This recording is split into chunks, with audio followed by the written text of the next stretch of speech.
তো যে বিষয় নিয়ে কথা বলবো আজ, তো কাল হাত থেকে পড়ে আমার এই মোবাইলটা ভেঙে গিয়েছে। মানে এই মোবাইলটা দিয়ে আমি সবসময় চলাফেরা করি। এই ফোনটা ভেঙে গিয়েছে। তো ভাঙার পরে আমি এই মোবাইলটাকে নিয়ে রিপেয়ারিং দোকানে গিয়েছিলাম। তো হঠাৎ করে একটা জিনিস লক্ষ্য করলাম যে একটা মহিলা দাঁড়িয়ে আছে, মহিলাটার সঙ্গে একজন ছেলে দাঁড়িয়ে আছে। তো ওরা মা আর ছেলে। তো ওরা দোকানে এসেছিল একটা ফোন কেনার জন্য।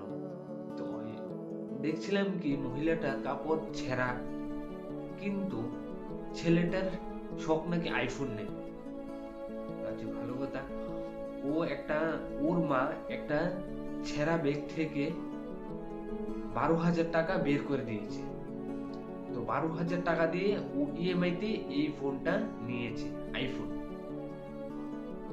তো এখনকার যুগটা না, মানে ড্রিম না, শো আপ হয়ে গেছে। মানে ওরও আইফোন আছে, মানে আমারও আইফোনই দরকার, আমার আইফোনই লাগবে। তো আমাদের যুগটা না কেমন জানি হয়ে যাচ্ছে, মানে বলার বাইরে। কি আর বলবো, মানে মার ছেঁড়া কাপড় ও ইএমআই তে ফোন কিনে নিয়েছে, এও আইফোন।